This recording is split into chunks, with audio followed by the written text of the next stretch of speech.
إزاي الشعب اللي صنع أعظم حضارة في تاريخ الإنسانية يتحول مع مرور الزمن لواحد من شعوب العالم الثالث.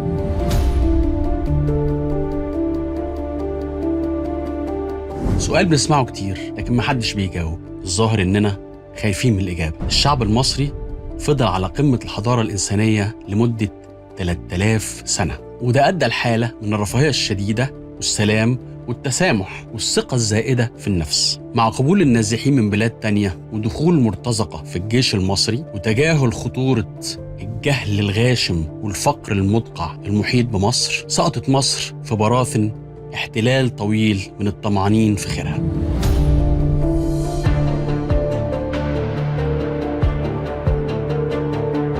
احتلال استمر لأكتر من 2300 سنة، احتلال طويل قوي لخصه صلاح جاهين لما قال: نهاية مصر اللي كانت أصبحت وخلاص، تمثال بديع قلب وأنفه في الطين غاص، وناس من البدو شدوا عليه حبال الخيش، والقرص رع العظيم بقى صاج خبيز للعيش، وساق محارب قديم مبتورة في أبو قرقاص، ما تعرف اللي بطرها ده سيف ده ولا رصاص.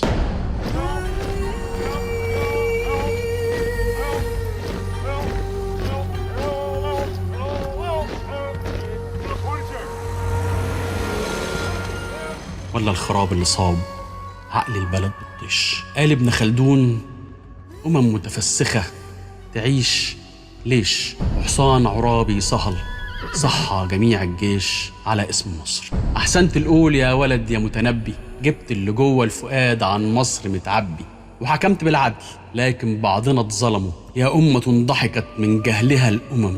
العلم كان عندنا من صغره متربي، لكنه هاجر وعدى البحر متخبي. لما الإيران هجموا ثم اليونان هجموا ثم الرومان دمروا ثم التتار هدموا ثم الجميع كل واحد جه مسح قدمه على اسم مصر.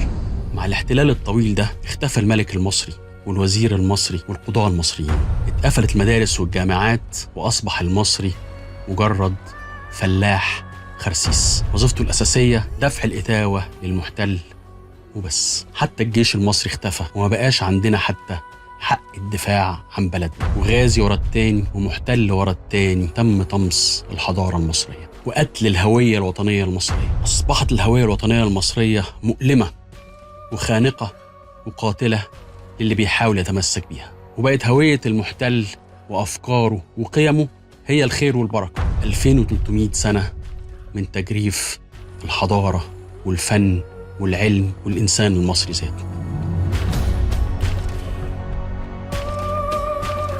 تزامن مع طمس الحضارة ظهور التوراة بكل ما فيها من إسرائيليات كارهة لمصر. بيقول دكتور مصطفى محمود في كتابه الهام جدا التوراة: لا تذكر مصر في التوراة إلا ويهددها رب إسرائيل بالويل والثبور وعظائم الأمور. وتكاد تكون التوراة منشورا سياسيا ضد مصر، وبطول التوراة وعرضها لا يأتي ذكر مصر إلا ومعاه التهديد والوعيد، أو نبوءة بالدمار والخراب ووعد بالتمليك للإسرائيليين. وبيدي مصطفى محمود بعض النماذج، يمكن أهمها واللي دايما بيتردد الوعد الإبراهيمي: في ذلك اليوم قطع الرب ميثاقا مع إبراهيم قائلا: لنسلك أعطي هذه الأرض من نهر مصر إلى النهر الكبير نهر الفرات، لأنني أنا الرب إلهك قدوس إسرائيل مخلصك، جعلت مصر فديتك.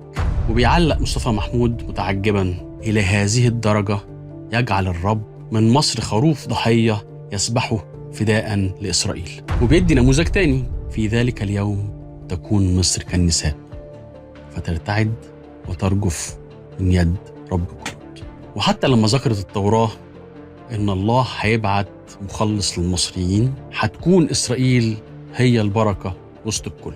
لما يسألك حد إيه اللي حصل للمصريين، قول له: تم طمس الحضارة المصرية، واحتلال طويل مسخ الهوية المصرية، وتم دس فكر الإسرائيليات في عقول المصريين اللي بقوا مش بس بيتعلموا كراهية تاريخهم وحضارتهم وأجدادهم، لكن كمان بيمجدوا في بني إسرائيل الطامعين فيهم وفي أرضهم.